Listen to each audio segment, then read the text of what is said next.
Welcome to the greatest podcast in sports betting entertainment. My name is Tanner Kern, certified G, bonafide stud, and you can't teach that. And this right here, this is G Money Grant Mitchell. We are here breaking down the top 10 receivers in the NFL. My list is already better than G Money Grant Mitchell's list, and you can't teach that. Bada boom, man, the people in the room. G Money Grant Mitchell, how you doing?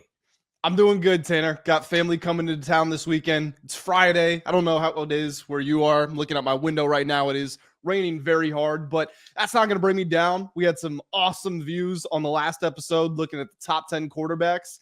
My favorite thing, I loved that the Eagles fans with Eagles logos were using quotes from Eagles coaches to justify why Jalen Hurts was the best. Like, did you expect Vic Fangio and Nick Sirianni to say, no, Jalen Hurts is trash? Is that what you expected? But it was awesome. Had a great show. Loved engaging with the comments, and hopefully get more of the same here. There's like 100 comments on that show. Pretty crazy. Yeah, I was interacting with, I don't know if you were leaving comments. I was definitely leaving comments, responses to people. I think I got some people pretty fired up. Yeah, well, that's what you got to do. You got to get the Eagles fans fired up. The biggest source of contention, which we knew, I mean, we put Jalen Hurts in the title for a reason. We knew that was going to be the talking point. That was the big one. We had some people arguing about Burrow and Lamar. And other than that, I don't think there was anything. There was a Purdy guy in there. And other than that, there wasn't anything crazy. Nobody objected to like Jaden, CJ Stroud, Stafford, and nobody said anything about Jared Goff either, really, which I thought was surprising. I thought we might get some pushback for not having him in the top 10, but nobody really had an argument. I regret not putting Goff in my top 10. I would have put him over Dak in a minute. I mean, Baker is clear top 10. I can't believe you had him like 10 honorable mention. I had him 10, yeah. Yeah, but you were thinking about going honorable mention there, and that's just ridiculous with Baker Mayfield. But yeah, the quarterbacks, a lot of people love criticizing quarterback top 10 lists. We'll see if that's the case for the receiver list. But realistically, just to sum up our quarterback debate, I think that there's only one good quarterback in the NFL, in the AFC at least. It's two, Patrick Mahomes, Joe Burrow. Because what about Lamar and Josh? No, they're not good yet. Because you got to win a meaningful football game in the playoffs to be good. Truthfully. Yeah, and you don't have to make the playoffs for the last 2 years either if you're Joe Burrow. But like, he's done it before. He's been to the Super Bowl. He won the big game. Like, nobody else has even been able to do that. So right now, I don't think you can say anyone is a good quarterback until they get over the hump in the playoffs. Truthfully. Well, you're harsher than me. You use the word good. I know you well enough to mean you don't literally mean good. No, I don't literally mean good, but like, they're not good. Like truthfully, like, there are two quarterbacks who are, how about capable?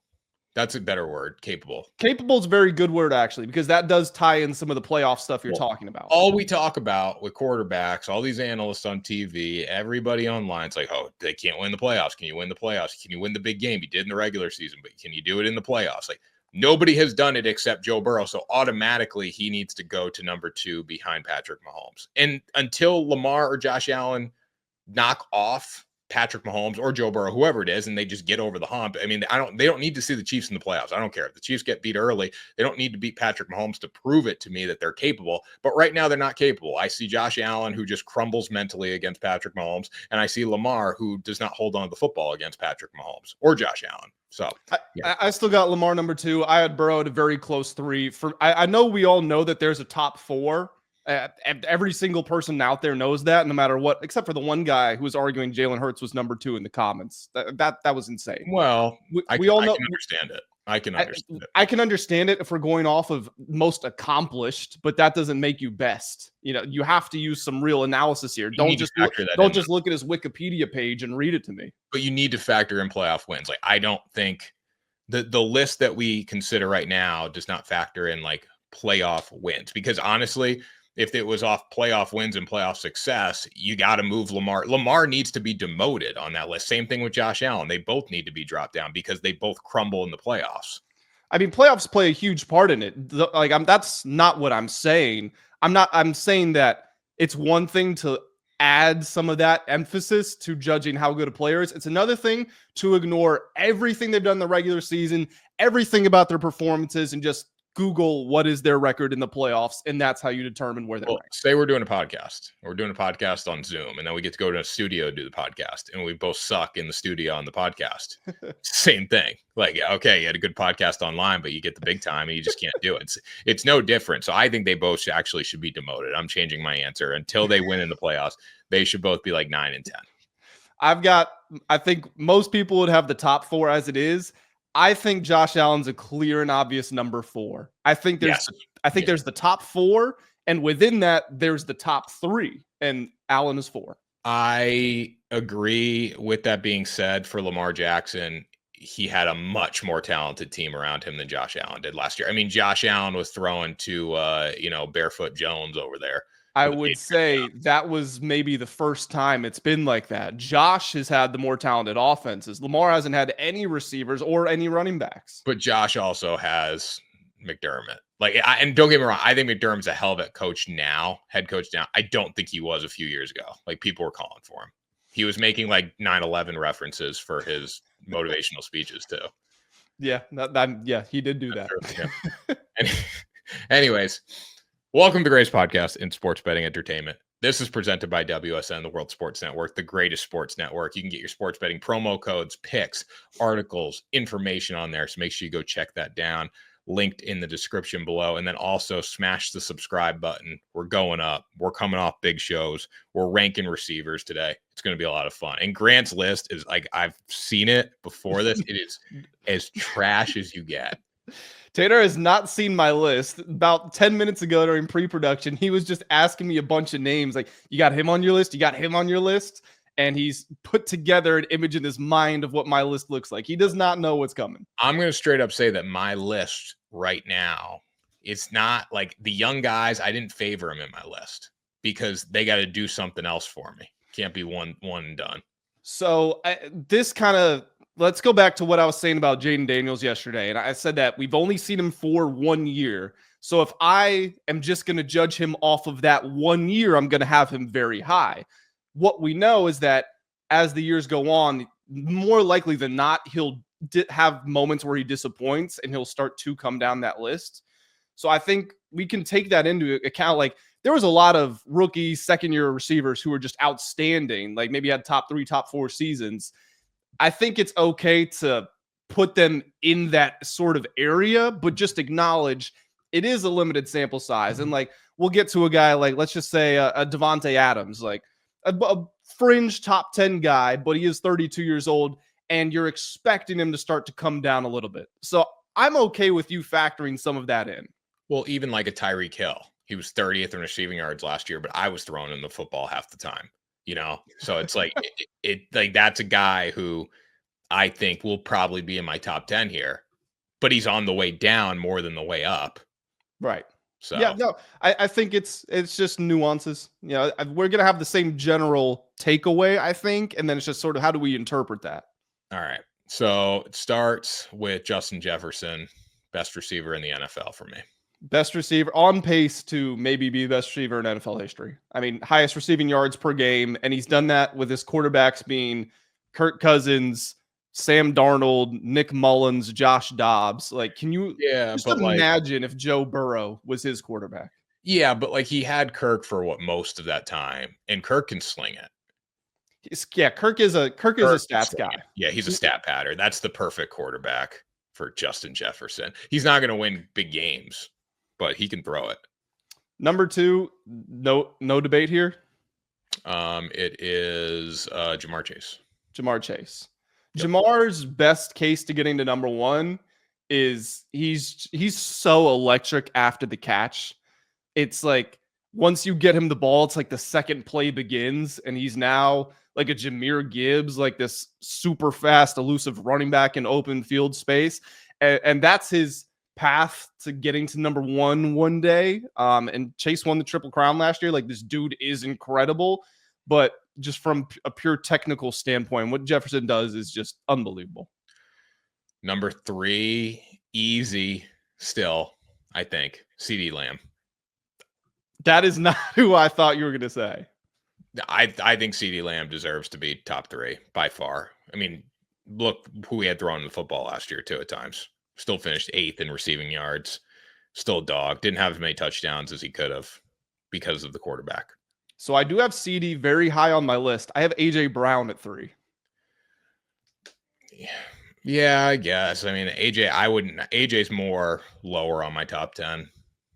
So AJ's an interesting case study because he doesn't get a ton of volume because Eagles don't throw the ball a ton and Jalen doesn't throw it to him specifically a ton. He's probably the best deep ball receiver in the NFL just because he's so tall and physical. He averaged I think it was 2.6 or 2.7 yards per route run last year, which I believe led the NFL. He got to 1,200 yards in only 60 catches or something absurd. I get it that it's not going to be as much volume as a Chase, a Jefferson, even a CeeDee, but I think on a per play impact basis, I think he's just ahead of CeeDee. I need more volume though. So let me ask you this question. Do you attribute his lack of volume to, obviously it is part of the system, but are you also thinking that it's just not him getting open in some cases, or what do you like? What would you like to see? I mean, I think it's the system a little bit. Number one, I also think there's some laziness in his routes, honestly, too. I don't think he's run as hard as he can all the time. You don't think he's practicing inner excellence? No, I don't think he is. I mean, the book really elevated him last year. Don't get me wrong. The book and some deep touchdowns. I love AJ Brown. I think AJ Brown's up there for sure. I don't think he's number 3 in the league. Okay. And I think if you're going to put him up there, you might as well put DK Metcalf up there. They basically got the same body type. Okay, they got the same body type. That's where the similarities end. They are totally different players. Yeah, I mean, but DK Metcalf still same body type. Okay, well, I mean, there's more that goes into this than just body type. DK Metcalf, I mean, he didn't even break 1,000 yards last year. No, but he also, who was throwing the ball last year? Gino. Gino sucks. No, he doesn't. Yes, he does. Gino, he's a late bloomer. He is the late bloomer. There's no doubt about that. Gino was not good last year either. All right. Well, I've got AJ 3. You've got CeeDee 4. Who do you have at number 4? I mean, Gino did have a lot of yards last year, but mid for touchdowns, bad for QBR. Number 4, I have. You're not gonna like this. Oh gosh. I'm gonna go Amon-Ra St. Brown, number 4.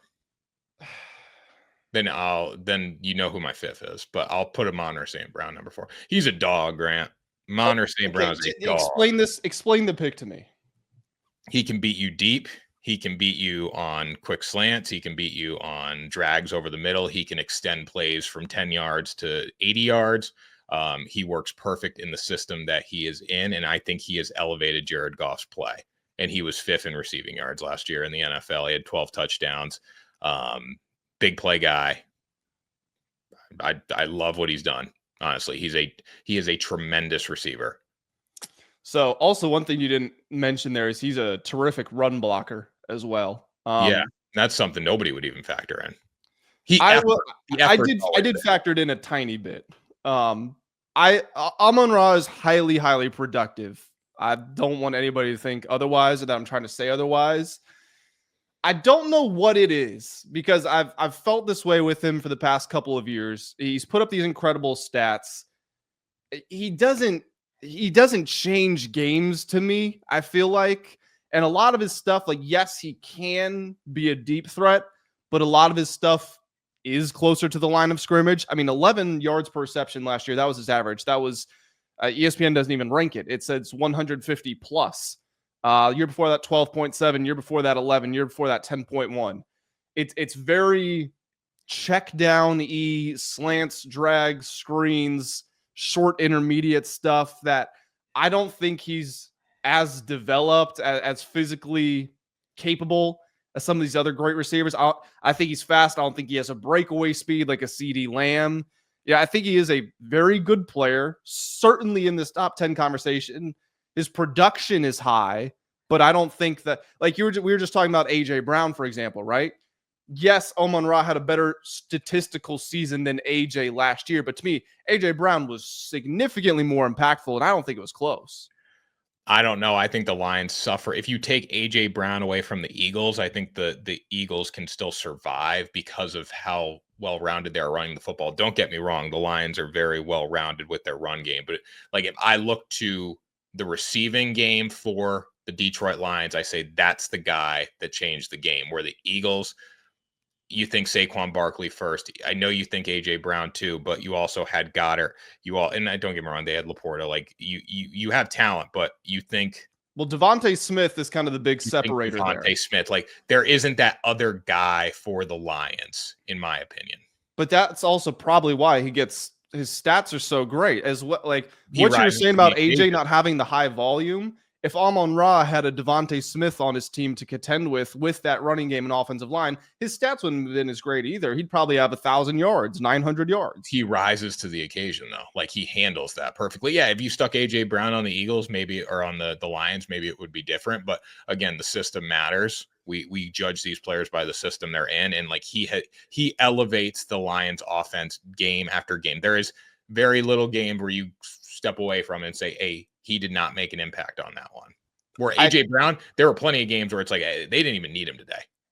I think that might actually be Amon-Ra's greatest asset. His biggest arguing point is that his consistency. Yeah, I think he consistently, he's there for 80 receiving yards every single game. Yeah, I mean, like, look at AJ Brown's stats. I'll say it right now. I'm going to have AJ Brown number 5 on here, but like, you know, again, 43 yards in the Super Bowl, that game was over, but playoffs, like 14 yards in the NFC Championship, 10 yards in the divisional round, 36, 97, 110, 43, 66, 109, 65, 109, 36, 84. Like there's not 36-yard days for Amon-Ra St. Brown.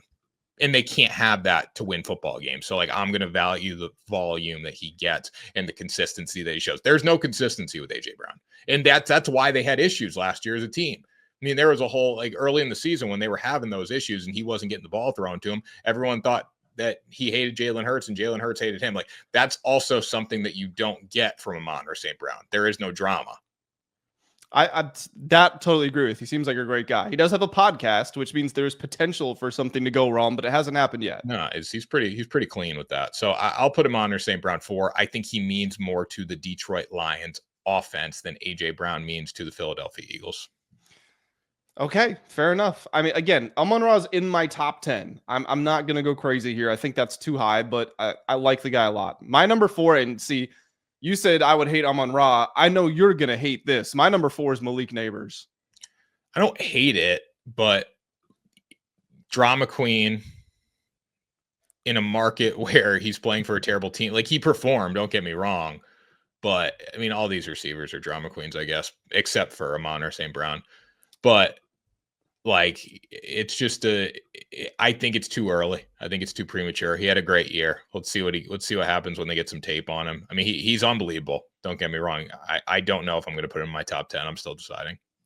So I'm not saying that college factors into this at all, because, like, Amon-Ra, for example, not a 4th round pick, not a crazy college prospect, but with Nabers, like, we know what he did. I mean, he had 1,600 yards, 14 touchdowns his final year of college. In his rookie season, with Daniel Jones and Tommy DeVito and whoever the heck else, Drew Lock throwing him the football, he had 1,200 yards, 7 touchdowns. Not as many touchdowns as Amon-Ra, but essentially the same number of yards.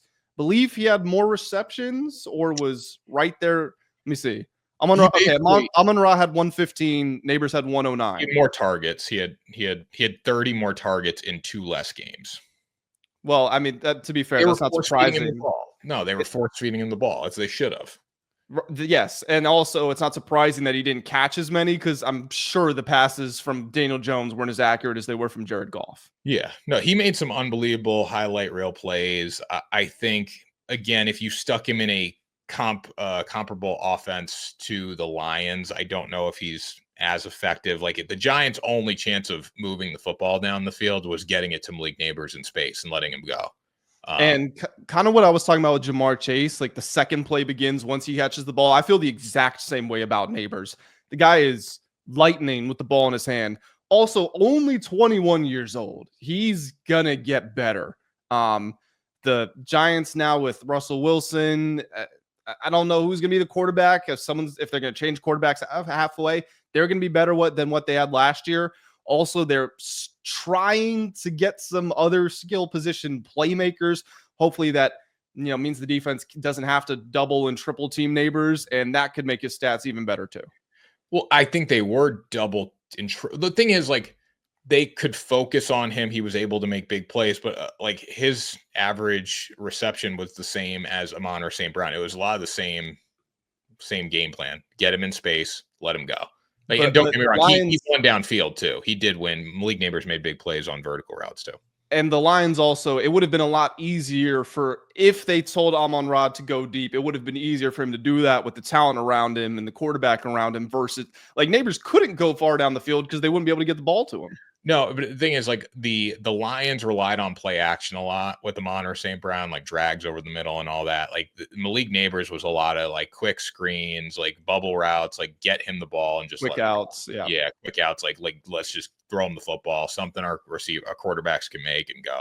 I think it's a great choice. I do think that's a little high. I need to see it again. I would like to see it in an offense where they're actually contending for something too. That's another reason I'm a little hesitant there. But I mean, he put up big numbers in 15 games, so I agree. So my number, because you already did your top 5, my number 5 is CeeDee. That's where I've got him.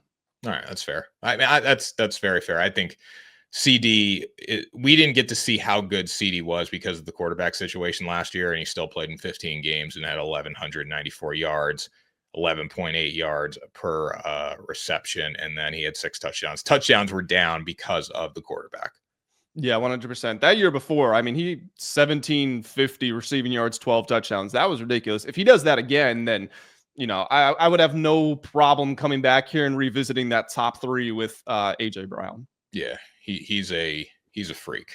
He's not the same in Nabers and Chase in that like he needs the ball to make a big play. He is the big play. Him on those deep routes down the field. If someone can just get him the ball, deliver it accurately, he will get these 40, 50, 60-yard plays pretty much every week.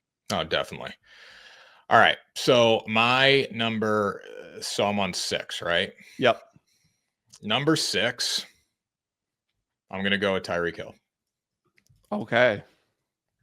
Because I think there's very few teams in the NFL that would not want Tyreek Hill as their starting wide receiver right now with a quarterback who can make throws. I don't think there's a team that would. I don't think there's a team. He's he's super fast. He can win deep. He can win with drags over the middle. Hell, he was open so many times with these slouches that were playing quarterback for him this year. And the numbers could have been so much better than what they actually were. I mean, you can't even look at the numbers this year with him. But as far as consistency, most feared receivers in the NFL, I would say Tyreek Hill is right up there. So I'm still gonna put him number 6, and that could fade this year pretty easily. But I just really think that he is that guy still. So I don't know if this is wrong of me to do. I did think Tyreek was starting to get a little bit washed. Terrible situation. Totally get that. Seeing how fast he ran at that track meet shows me that he does still have the juice that I thought he might have been starting to lose after some of these injuries and just crossing the threshold to 30 years old. So I'm actually, again, I know this is 2 completely different sports. I've almost gained more confidence in what Tyreek can be the next couple of years just because he showed me he still has it in his legs. And we know how important his speed is to his play.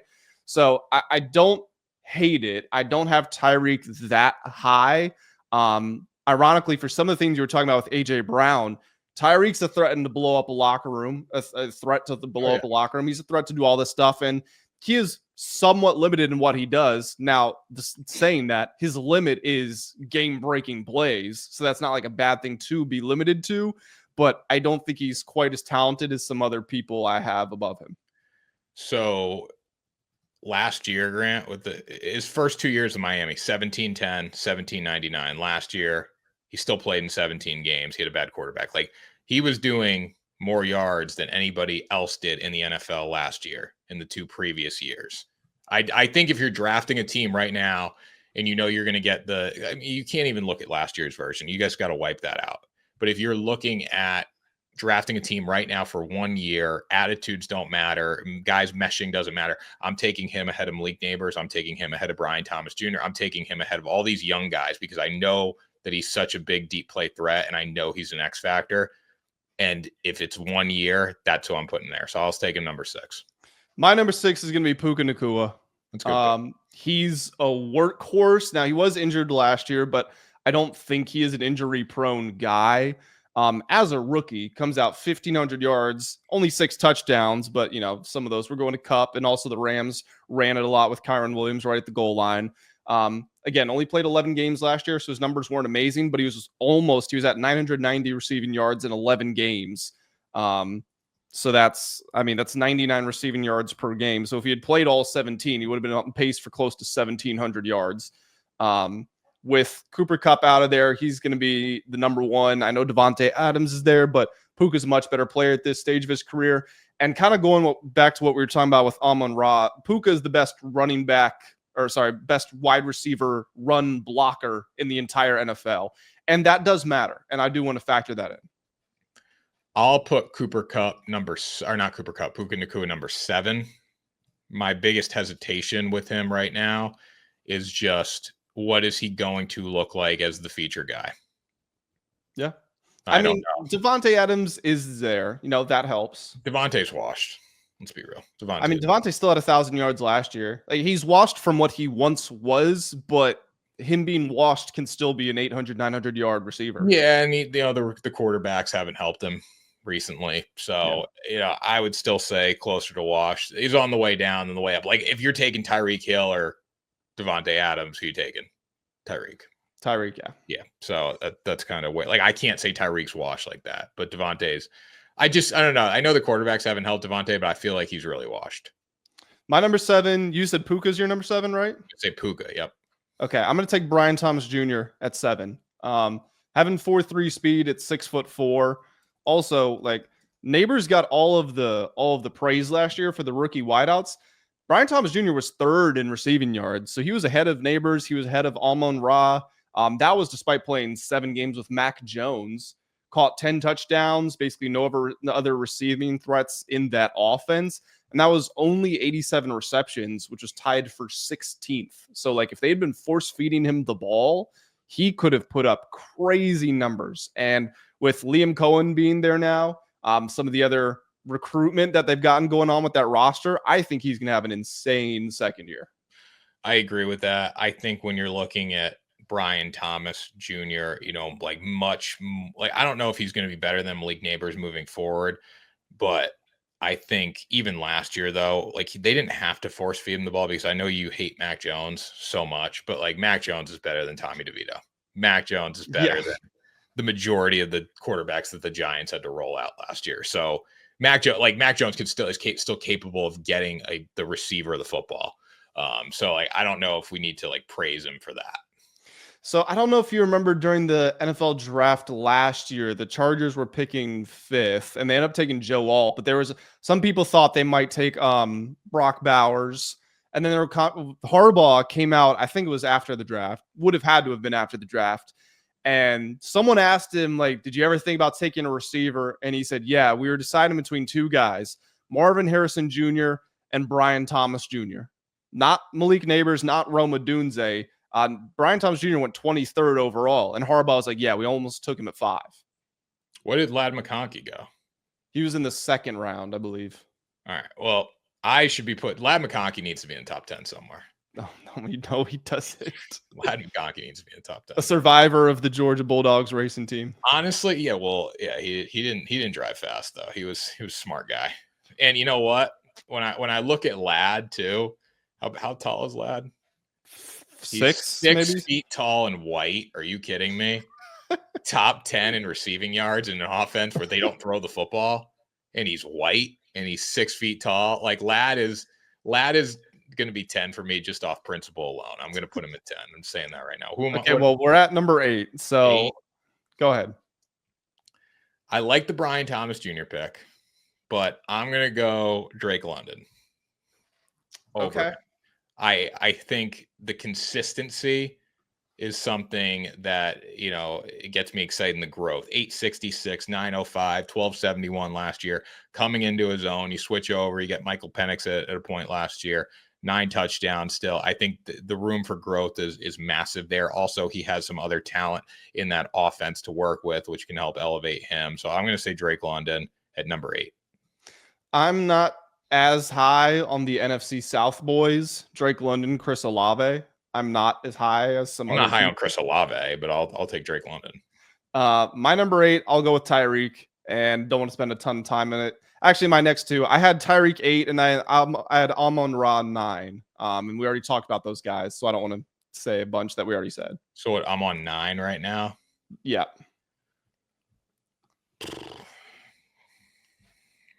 I don't want to do it. You thinking about your list again? No, I'm not thinking about my list at all. Like, obviously, okay, like I would love to put Brian Thomas Jr. there. I'd love to put Malik Nabers there potentially. But, my heart is telling me consistency matters. This is going to be some nonsense. Consistency matters. And there's nobody, who the most consistent receiver in the NFL is and will always be? I know who it is. It's Mike Evans. Mike Evans. He's still, Grant, this is insane. When you really look at Mike Evans, how many games did he miss last year? He had 300 yards after 11 weeks. He missed half the games last year, Grant. What are you talking about? He only played in, what do you play in? Let's see. 1, 2. He played in 14 games. 5, 6, 1, 2, 3. He got hurt in one of them. Okay, so take away the game that was the Monday Night Football against the Ravens. Do you remember what quarter he got injured in? You can't take that away. He got hurt that was a terrible night. They got their ass kicked. And then that was also the night where Godwin tore his Achilles. So, all right. So take that away. So he played in basically 13 games. Mike Evans, I don't know when he got hurt, but he had one catch in that game. Or 3. Yeah. 1 catch on 3 targets. I mean, just if you want 1,000 yards, like guaranteed 1,000 yards, draft Mike Evans. And Mike Evans would have had a much bigger season last year, knowing how Baker was throwing the football if he stayed healthy and played in all 17 games. Consistency matters at the receiver position. You're getting no drama. You're getting an organization guy, Mike Evans. Talk about forcing the ball to a guy. He had 300 receiving yards after 11 weeks. And then the media started talking about his streak is over. And Baker was looking for him every single opportunity he got. You know what? When he came back, Grant, you know what their record was? What was their record since he came back? Go look at ESPN and tell me what their record was. I'm seeing 0-1 in the playoffs as a home favorite. No, he did that, but they weren't expected to be good, though. That's the thing. 1, 2, 3, 4, 5, 6. They were 6-1, forcing the ball to Mike Evans. So that seemed like it was the right offensive approach. They were 6-1 against the Saints, Panthers, Cowboys, Raiders, Panthers, Giants. They smoked the Chargers in LA. Absolutely destroyed them. Yes, that was the one good win. They smoked him in LA. Grant, everybody else here is a top 5 pick in the draft. Mike Evans is a dog. He is a dog, but he's not number 9. He's a dog. That whole team is just dog. If Baker's in the top 10 for quarterbacks, I'm going to put Mike Evans in here. Number 10 for me is Nico Collins. Yeah. He got hurt too. He did get hurt, but you've seen how, again, coming out of Michigan, when do we talk about Michigan receivers? He played 12 games last year, still broke 1,000 yards, had 7 touchdowns in 12 games.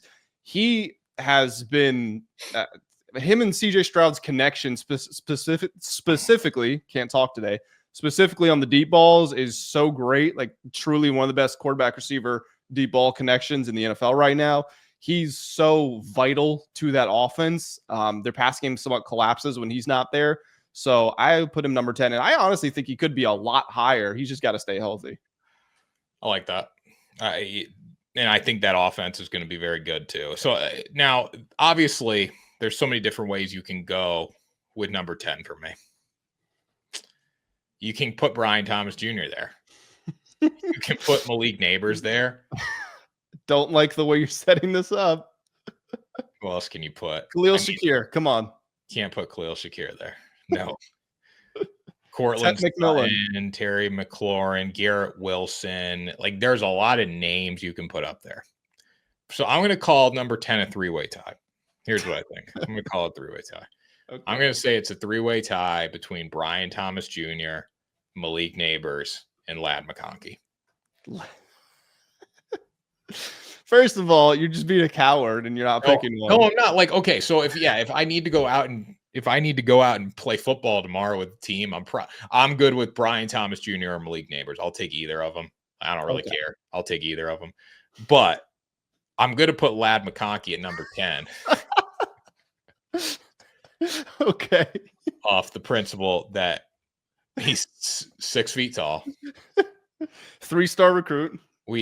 So we got an Islander. We got Puka. We got the Samoan. We need a white boy in the top 10. He's 6 feet tall. He was in an offense where they literally do not throw the ball. He played in one less game. He only played in 16 games. All you talking about Brian Thomas Jr., 1,282 yards in 17 games. Ladd had 1,149 in 16 games. Oh, Brian Thomas Jr., 14.7 yards per catch. Oh, Ladd McConkey, 14 yards per catch. Three more touchdowns. I'll give him that. But and Justin Herbert versus Mac Jones. I don't think people understand how good you have to be a second-round pick. First off, succeed in the SEC at Georgia as a 6 feet tall white boy at the receiver position. Okay. He's not doing things like the Eagles secondary is doing, obviously. I mean, those boys are built different up there in Philadelphia in the secondary. But I don't think people understand. Like, there's not a lot of white receivers out there that are 6 feet tall and have really good careers. You're boosting him because he's white. Well, great. He fits the mold in with all those guys too. He fits the mold. He's good. He's not top 10. He's very good. He was top 10 receiving yards last year. He was. He's very good. He's a dog. I wouldn't put him ahead. Yeah, of course. Okay, so I'd probably rather have Malik Nabers or Brian Thomas Jr., but we're gonna put him in there anyways. I wouldn't have him ahead of Terry McLaurin either. I mean, he put up more numbers than Terry. So, well, he put up more yards. Terry set a franchise record in touchdowns. Terry's also old too. He's 30. Yeah. I'm worried.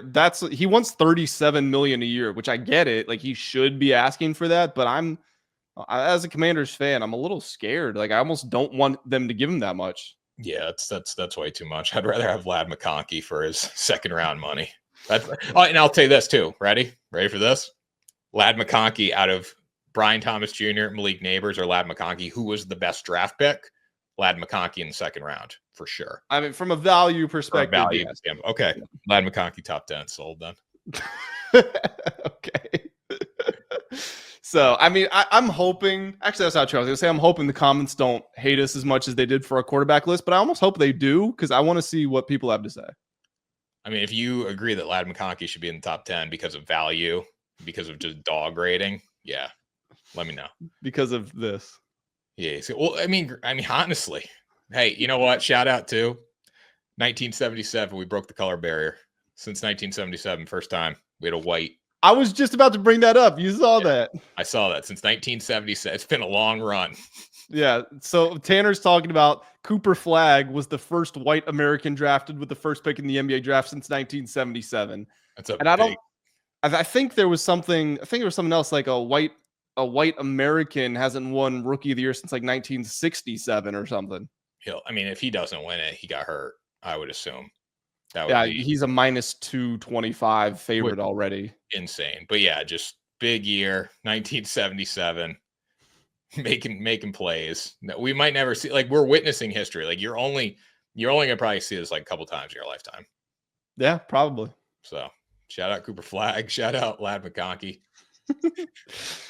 So, guys, that's going to do it for this episode of Ride the Line. Before we do get out of here, go to the comment section. Let us know what you think of our list. Are they better or worse than our quarterback list? If you didn't check that video out, go back and watch it. It's doing really well, and we had a lot of fun with it.